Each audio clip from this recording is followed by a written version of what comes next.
Hello students, today we are going to learn in semester 2 unit 1 Am I lost?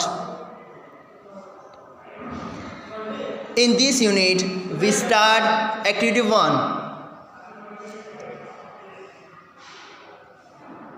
Your teacher will the instructions follow them. એટલે કે તમારા શિક્ષક તમને જે સૂચના આપે તે પ્રમાણે તમારે અનુસરવાનું છે. Okay, 1 number, close your right nostril with your right thumb. એટલે કે તમારા જમણા અંગૂઠાથી તમારું જમણું નસકોરું એટલે કે નાકનું જે જમણી બાજુનું જે નસકોરું છે તે બંધ કરો. Second, breathe in slowly through your left nostril till your lungs are full. breath એટલે કે શ્વાસ, બરાબર. તમારા ફેફસા એટલે કે લંગ્સ ભરાઈ જાય ત્યાં સુધી તમારા ડાબા નસકોરાથી ધીમે ધીમે શ્વાસ અંદર લો. Now, third number, now close your left nostril with your second and third finger. હવે now એટલે કે હવે તમારી બીજી અને ત્રીજી આંગળીઓ વડે તમારું ડાબું નસકોરું બંધ કરો. 4 number, remove your thumb from the right nostril and breathe out. breath એટલે કે શ્વાસ, બરાબર. તમારા જમણા નસકોરા પરથી તમારો અંગૂઠો લઈ લો અને શ્વાસ બહાર કાઢો. 5 number,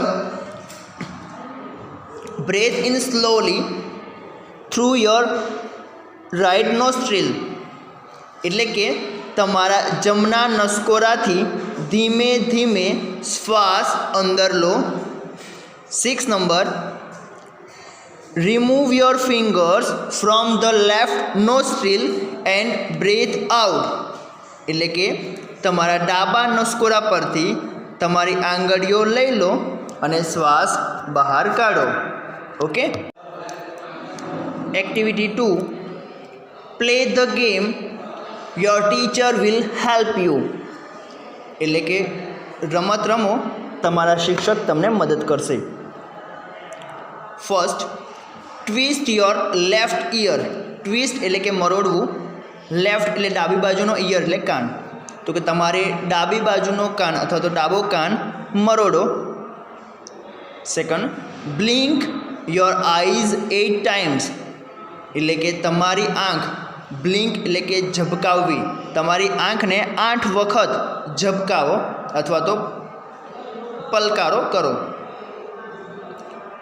third, pinch your friend.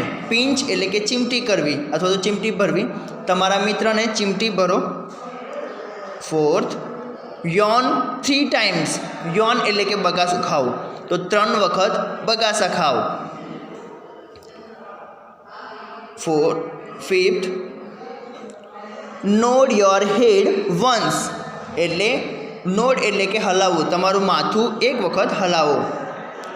Stand on 1 leg for a minute. એટલે કે એક પગ ઉપર 1 મિનિટ સુધી ઊભા રહો. Okay, now activity 5, read the details about Gir National Park. In this activity, we are going to learn about Gir National Park. मतलब કે આપણે આ એક્ટિવિટીમાં ગીર નેશનલ પાર્ક વિશે સમજીશું. ગીર નેશનલ પાર્ક ગુજરાત, આ ગીર નેશનલ પાર્ક એ ગુજરાતમાં આવેલું છે. પ્લેસ એટલે કે સ્થળ, સાસનગીર, જૂનાગઢ ડિસ્ટ્રિક્ટ, ગુજરાત. ગુજરાતના જૂનાગઢ જિલ્લામાં સાસનગીર આવેલું છે, ત્યાં આ ગીર નેશનલ પાર્ક છે. એરિયા એટલે કે વિસ્તાર 1412 કિલોમીટર. એસ્ટાબ્લિશ્ડ 1965 એટલે કે ગીર નેશનલ પાર્કનો વિસ્તાર એ 1412 કિલોમીટર સુધી પથરાયેલો છે.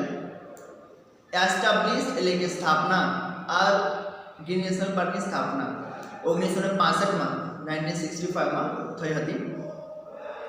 બેસ્ટ સિઝન એટલે કે શ્રેષ્ઠ સમયગાળો અથવા તો શ્રેષ્ઠ ઋતુ જેને કહી શકાય મિડ ઓક્ટોબર એટલે કે મધ્ય ઓક્ટોબર, મિડ જૂન એટલે કે મધ્ય June, November and February is the best time for sighting the Lions.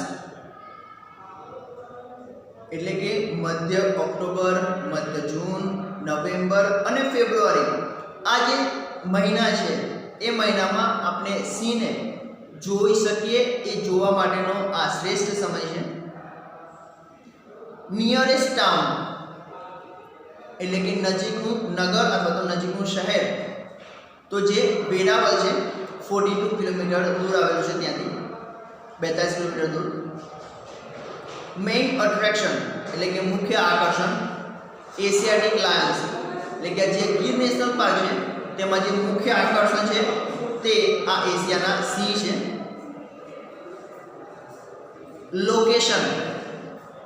Location એટલે કે સ્થળ.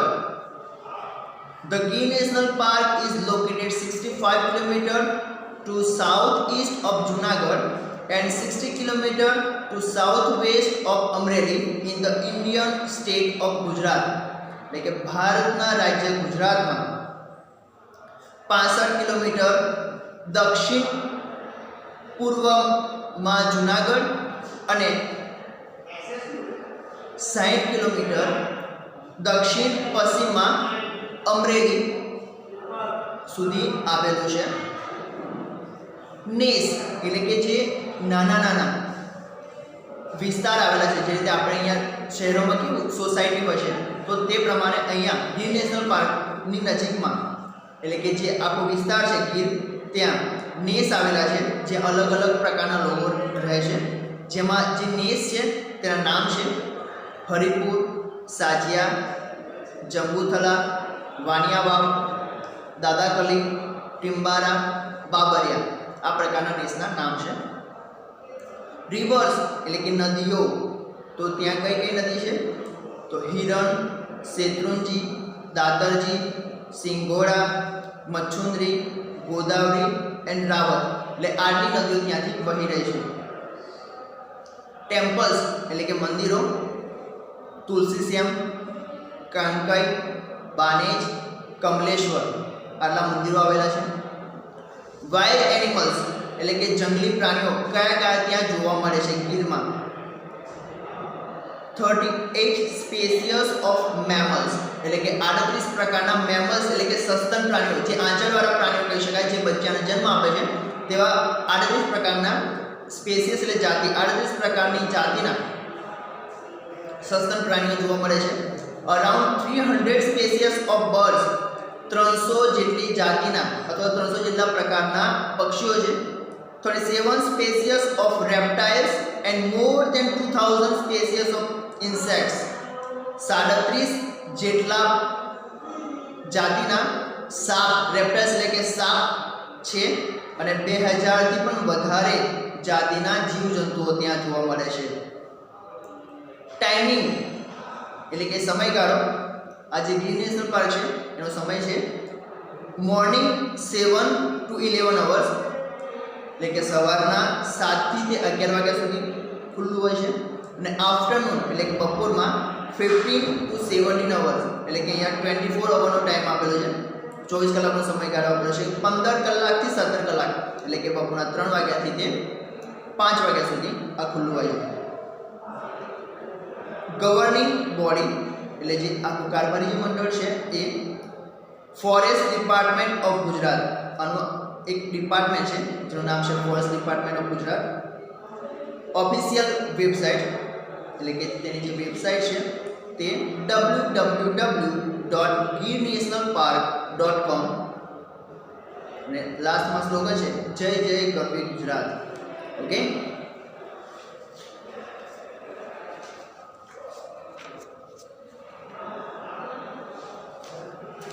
આ જે ગીર નેશનલ પાર્ક છે એ ખરેખર જોવા જેવી જગ્યા છે અને એક એડવેન્ચર, એક સાહસિકપણું આપણને ફીલ થાય, મહેસૂસ થાય, અનુભવ થાય તેવી જગ્યા છે. તો તમે પણ જ્યારે સમય મળે ત્યારે આ જગ્યા જરૂરથી જોવા જજો. Okay, now activity 6 A read the dialogue એટલે કે સંવાદ વાંચો. ફ્રોમ કેડી ટુ રોડ વાયા લક્ષ્મી એટલે કે કેડી જે આપણે પગ વડે ચાલી પગદંડી જેને કહીએ, બરાબર, જ્યાં રોડ નથી ત્યાં આપણે થોડી નાની જગ્યા હોય તેને પગદંડી એટલે કે કેડી કહેવાય છે. ટુ રોડ વાયા લક્ષ્મી એટલે કે લક્ષ્મી દ્વારા કેડીથી રોડ સુધી જે પહોંચ્યા તેની વાર્તા અહીંયા વાર્તાનું વર્ણન અહીંયા કરવામાં આવ્યું છે. Faizan is a wild life photographer.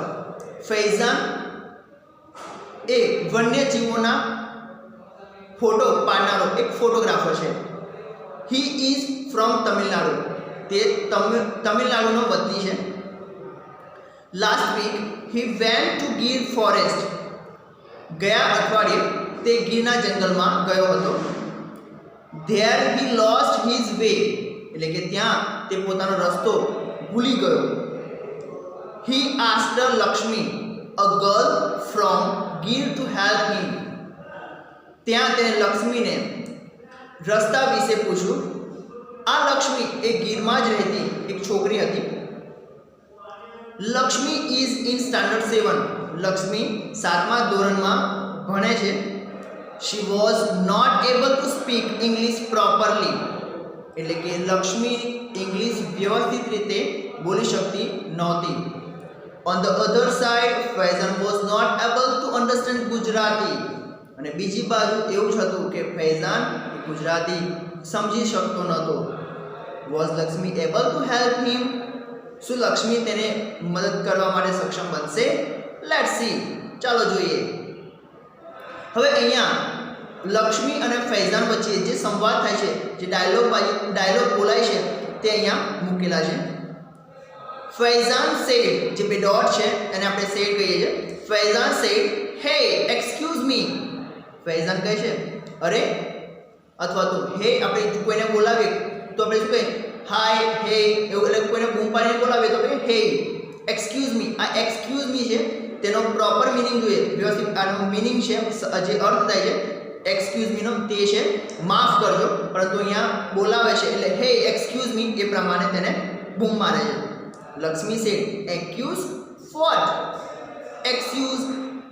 હવે લક્ષ્મીને આપણે આગળ જોયું કે લક્ષ્મીને ઇંગ્લિશ વ્યવસ્થિત આવડતું નથી એટલે તે એવું કહે છે એક્યુઝ શું? એક્સક્યુઝ. આ એક્સક્યુઝ શું છે એ એને ખબર પડી નહીં એટલે તે પાછો તેને પ્રશ્ન પૂછ્યો. Faizan said I lost my way. હું મારો રસ્તો ભૂલી ગયો છું. I want to go out from this જંગલ. હું આ જંગલમાંથી બહાર જવા માંગુ છું. કોણ? એટલે ઈચ્છું અથવા તો પોતાની ઈચ્છા જે છે એ એવું કહે છે કે મારી ઈચ્છા છે કે હું આ જંગલમાંથી બહાર જાઉં, અથવા તો આપણે આમ એ રીતે કહી શકીએ કે મારે આ જંગલમાંથી બહાર જવું છે. Lakshmi say go out. Why come in jungle. હવે તમે અહીંયા જોઈ શકો છો કે લક્ષ્મીને વ્યવસ્થિત ઇંગ્લિશ નથી આવડતું એટલે અહીંયા જે બોલે છે તેમાં થોડી ભૂલો છે, બરાબર, પરંતુ જે થોડું ઇંગ્લિશ તો એનું છે. Okay, Lakshmi say go out, બહાર જાઓ. વાય કમ ઇન જંગલ, કેમ જંગલમાં આવ્યા? Faizan said I do not know the road. ફૈઝાને કહ્યું કે મને રોડ નથી ખબર અથવા તો હું રસ્તો નથી જાણતો કે ક્યાંથી બહાર જવાય. Lakshmi said road not in jungle. કેડી વોક ઓન ધ કેડી. લક્ષ્મીએ કહ્યું કે જંગલમાં રોડ ન હોય, કેડી હોય. વોક ઓન ધ કેડી એટલે કે કેડી ઉપર ચાલીને જાઓ, એટલે પગદંડી હોય એ પગદંડી ઉપર ચાલીને જાઓ. ફૈઝાન સેડ ઓકે, સારું, I will walk on the કેડી. હું કેડી ઉપર ચાલીને જઈશ. બટ વિચ, પરંતુ વિચ એટલે કે કઈ. વોટ્સ યોર નેમ, તમારું નામ શું છે? Lakshmi said Lakshmi my name.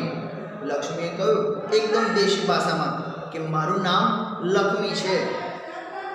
Faizan said Lakshmi on which કેડી? Here are 3 ways. ફૈઝાને પૂછ્યું કે કઈ કેડી ઉપર? અહીંયા તો 3 રસ્તા છે. Lakshmi said go from there, ત્યાંથી જાઓ. બાય ધેટ, ભૂતિયો વર્ડ, પેલો ભૂતિયો વર્ડ દેખાય છે એ ભૂતિયા વડે આગળ થઈને જાઓ. Faizan said taking notes. હવે અહીંયા કૌંસમાં આપેલું છે ટેકિંગ નોટ્સ, એટલે કે એ ફૈઝાને એક ડાયરી કાઢી અને ડાયરીમાં નોંધ કરી કે અહીંયાથી જવાનું છે. એટલે આપણે જે રીતે મેપમાં જોઈએ છે ને, મેપમાં કેવા ઇન્સ્ટ્રક્શન્સ હોય છે કે આગળથી વળો, ત્યાંથી નીચે ઉતરો, એ પ્રમાણે. તો અહીંયા ફૈઝાને એક નોંધ કરી જે ભૂતિયો વર્ડ લક્ષ્મી બોલીને તેની. ઓકે, સારું. ધેટ ભૂતિયો બન્યન ટ્રી એન્ડ ધેન પેલો ભૂતિયો વર્ડ બન્યન ટ્રી, જેને આપણે ગુજરાતીમાં વર્ડ કહીએ છીએ, પેલો ભૂતિયો વર્ડ એન્ડ ધેન ત્યારબાદ લક્ષ્મી સેડ આફ્ટર ક્રોસિંગ વાંકલો યુ સી અ રૂપાલો ડુંગર. તમે એક વાંકલો એટલે કે જે વેડો કહેવાય, પાણી જે વહેતું હોય ને થોડું થોડું, તે વાંકલો આપણે કહીએ છીએ. તો એ વાંકલો એને ક્રોસ કરશો, એને ઓળંગશો, ત્યાર પછી રૂપાલો ડુંગર આવશે. Faizan said checking dictionary. હવે ફૈઝાને ડિક્શનરી કાઢી અને વાંકલો એનો મતલબ શું થાય છે તે શોધવાનું ચાલુ કર્યું. વાંકલો મીન્સ વોટ ઇઝ વાંકલો? અને પછી એને પૂછ્યું કે વાંકલોનો મતલબ શું થાય છે. લક્ષ્મી સેડ વોટર, રનિંગ, પાણી, રનિંગ એટલે કે દોડવું, જે પાણી દોડી રહ્યું ને, મેં કહું ને કે જે પાણી નદી જેટલું વધારે નહીં, બરાબર? એટલે કે થોડું જે પાણી આપણે જે ખેતરમાં જે સિંચાઈ કરતા હોય અને કેવો ઢાળિયા બનાવેલા હોય છે, તો એના જેવું થોડું જતું હોય, પરંતુ એનાથી થોડું મોટું, તો એને વોંકલો કહેવાય છે. ધેન યુ સી અ ડુંગર, હિલ, અને ત્યારબાદ તમને ડુંગર જોવા મળશે, હિલ જોવા મળશે. હિલ એટલે કે પર્વત અથવા તો ડુંગર કહી શકાય. Faizan said ya what next? આગળ શું? Lakshmi said climb that hill. પેલો જે પર્વત દેખાય છે એ પર્વત ઉપર ચડો. ધેર કાતલમાનું થાપન, અને ત્યાં કાતલમાનું થાપન એટલે કે મંદિર જેવી જગ્યા કહેવાય, તો ત્યાં મંદિર છે કાતલમાનું. ફૈઝાન સેડ થાપન.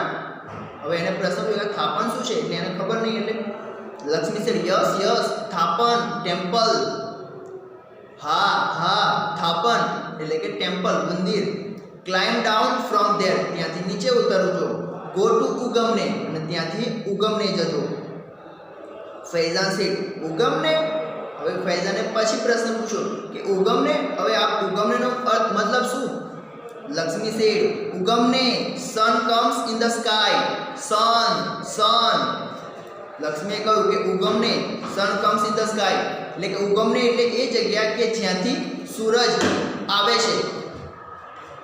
સન એટલે કે સૂર્ય. Faizan said you mean to the east. તારો મતલબ છે કે પૂર્વ. લક્ષ્મી સેડ યસ ઈસ્ટ, પૂર્વ. ફૈઝાન સેડ ધેર સી દોર્યું તલાવ આસ્ક ફોર આયમાનોનેસ. ફૈઝાને કહ્યું કે ત્યાં દોર્યું તળાવ દેખાશે. આસ્ક ફોર આયમાનોનેસ એટલે કે ત્યાં જઈને આયમાનોનેસ તેના વિશે પૂછજો. ફૈઝાન સેડ તળાવ મીન્સ પોન્ડ. તો ફૈઝાને કહ્યું તળાવનો મતલબ પોન્ડ, જેને આપણે તળાવને ઇંગ્લિશમાં પોન્ડ કહે છે, પોન્ડ. અને આપણે જાણીએ છીએ કે ફૈઝાન એ ઇંગ્લિશ વધારે જાણતો હતો, ગુજરાતી એને ખબર નહોતી પડતી, એટલે એને કહ્યું કે તળાવનો મતલબ પોન્ડ ને. What is this? આ શું છે? આયમાનોનેસ એ કોને કહેવાય? Lakshmi said we live in કુબા. અમે કુબામાં રહીએ છીએ. મેની કુબાસ ધેર, ત્યાં ઘણા બધા કુબા છે. સો ઇટ ઇઝ નેસ. આથી તેને નેસ કહેવાય છે. ઘણા બધા કુબા હોય તેને નેસ કહેવાય છે. કુબા એટલે એક પ્રકારનું જે ઘર બનાવ્યું હોય, જે રીતે આપણે અહીંયા શહેરોમાં મોટા બિલ્ડિંગ્સને હોય છે, તો એ પ્રમાણે જંગલમાં નાની ઝૂંપડીઓ હોય છે, જેને કુબા કહેવાય છે. અને આ બધા ઘણા બધા કુબા હોય તેને નેસ કહેવાય છે. Faizan said you live in the jungle. તમે જંગલમાં રહો છો. Aren't you afraid of the Lions? શું તમને જંગલમાં સિંહની બીક નથી લાગતી? અફ્રેડ ઓફ એટલે કે સિંહને જોઈને ગભરાતા નથી? લક્ષ્મી સેડ સાવજ, સાવજ ઓર દેવતા. શું કહ્યું લક્ષ્મીએ? સિંહ. સિંહને આપણે સાવજ પણ કહીએ છીએ. તો સાવજ તો અમારો દેવતા છે, અમારા ભગવાન છે. વી લવ સાવજ એન્ડ સાવજ લવ્સ અસ. સાવજ અમને પ્રેમ કરે છે અને અમે સાવજને પ્રેમ કરીએ છીએ. વી લીવ ટુગેધર, અમે સાથે રહીએ છીએ. Sometime we fighting but it is okay, કોઈક વાર ઝઘડા થાય પરંતુ બધું બરાબર થઈ જાય છે. Faizan said can you take me to your home.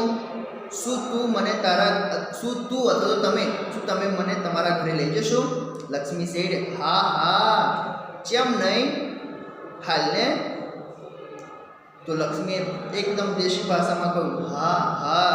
કેમ નહીં એટલે કે કેમ નહીં? હાલને એટલે કે ચાલો ને. ઓ વેલકમ, અરે સ્વાગત છે.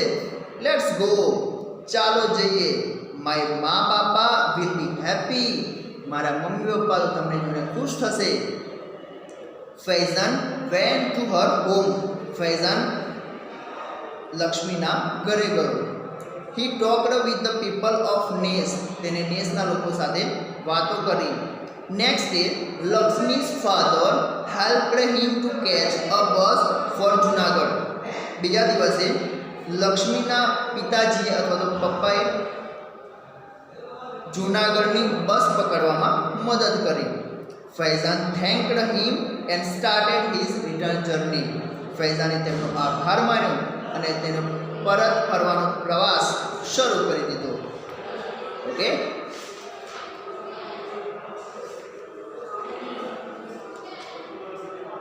અહીંયા આ યુનિટ ફિનિશ થાય છે.